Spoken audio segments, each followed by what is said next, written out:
Mes chers amis, la vente est une question de détail. Vous devez vraiment prêter attention aux détails, que vous soyez en face ou au téléphone avec un client. Parce que la moindre erreur peut vous faire perdre une vente ou même la signature d'un contrat. Un grand sage a écrit un jour qu'un clou manquait et le cheval a perdu son fer. Et à cause de ce fer manquant, le cheval fut perdu. Et n'ayant plus de cheval, le cavalier fut perdu, capturé et tué par l'ennemi. Le cavalier manquant, la bataille fut perdue. Tout ça à cause d'un simple clou de fer à cheval. Parfois, la vente peut se perdre à cause d'un mot ou d'une expression inappropriée. Aujourd'hui, nous allons voir quelques mots et quelques expressions qui peuvent vous faire perdre une vente. Alors, si tu viens de me découvrir, mon nom est Armel Joël. J'aide les entrepreneurs et les particuliers à augmenter leur chiffre d'affaires à travers des stratégies de vente et de marketing. Sur cette chaîne, on parle régulièrement de 4 thématiques, des stratégies de marketing et de vente, des business et des investissements. Si ces 4 thématiques t'intéressent, je t'invite à faire 2 choses simples. Abonne-toi rapidement, active la cloche de notification pour être informé des autres vidéos qui arrivent. Sans plus tarder, on commence par le premier mot, le mot vendre. Et oui, le mot vendre peut vous faire perdre une vente. Prenons un exemple. Alors, sachez que nous vendons tel ou tel produit. Vous devez retenir pour une bonne fois que les gens détestent qu'on leur vende, mais ils adorent acheter. Donc, vous ne devrez pas utiliser le mot vendre. Vous ne vendez pas, mais vous proposez, vous suggérez. 2. Je vous appelle pour faire le point. Ou pire encore, je vous appelle pour faire un petit point. Mes amis, cette phrase est dangereuse. Vous devez absolument bannir cette phrase lorsque vous êtes avec un client. Quand vous appelez pour faire le point, ça veut dire que vous appelez pour vous, pour savoir là où le client en est avec sa décision. En fait, vous n'appelez donc pas pour apporter de la valeur au client. Donc, vous êtes perçu immédiatement comme un dérangeur. Vous devez appeler pour une véritable raison ou pour une information importante pour lui. 3. Excusez-moi de vous déranger. Cette expression vous place automatiquement en position d'infériorité, en situation de vendeur à proscrire. Dites plutôt, est-ce que c'est le bon moment pour se parler? Êtes-vous disponible maintenant pour en parler? Quand vous dites excusez-moi de vous déranger, cette expression sous-entend que vous êtes en train de le déranger ou de la déranger. Et même si ce n'est pas le cas, le client vous percevra comme un dérangeur. 4. Pour être tout à fait honnête ou tout à fait sincère. Cette expression signifie donc que tout le reste du temps vous êtes malhonnête. Vous n'êtes pas honnête. Vous n'êtes pas honnête, vous n'étiez pas sincère. Vous devez tout faire pour éviter cette phrase si vous êtes en face d'un client ou même au téléphone. C'est une phrase qui peut vraiment vous empêcher de conclure une vente. 5.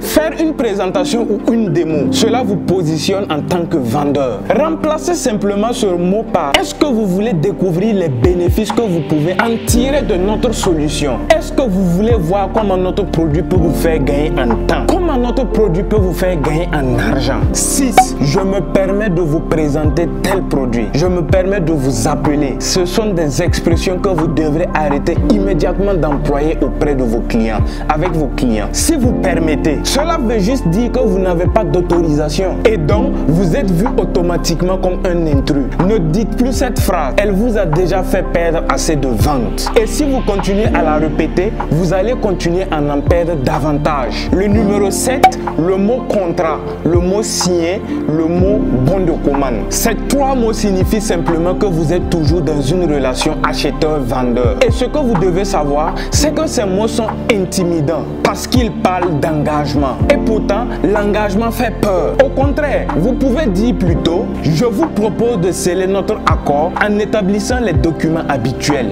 Ou par exemple, je vous propose de concrétiser tout ça en établissant les documents habituels. Concrétiser fait moins peur que signer. Le mot document fait moins peur que contrat. Donc vous devez plutôt utiliser ces mots. Car si vous les employez mal, ce sont des mots qui vont vous coûter très cher. 8. Cela vous coûtera ou la dépense sera de tant de francs. Coûter, dépenser sont des mots qui introduisent la notion d'argent qui part, d'argent qui s'envole. Vous devriez donc préférer des expressions plus positives positives telles que l'investissement à prévoir est de X de francs. 9.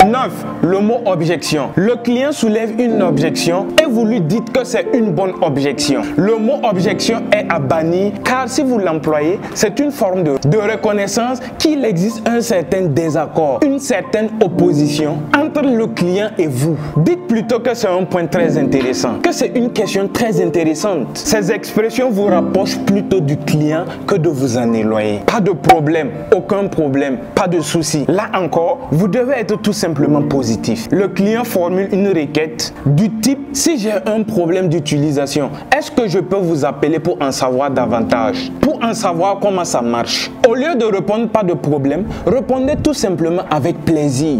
Ou tout simplement, vous pouvez compter sur moi. Je suis là pour vous aider. 11. Je vous laisse réfléchir et on se rappelle. Vous devez éliminer cette expression de votre vocabulaire. Cette expression est vraiment catastrophique. Certains clients l'interprètent comme un message négatif. Et c'est comme si vous disiez « Allez-vous-en maintenant, j'en ai marre de vous, allez-vous-en ». C'est ce que cette expression signifie.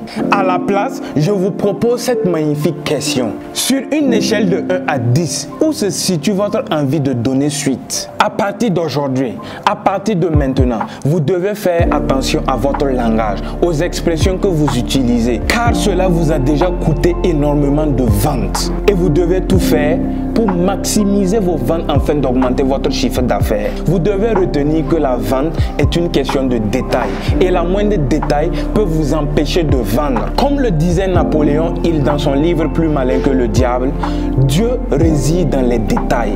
C'est pour dire en quelque sorte que les détails sont vraiment importants, donc on devrait prêter attention aux détails. C'était Armel Joël, à plus pour une prochaine vidéo. Ciao!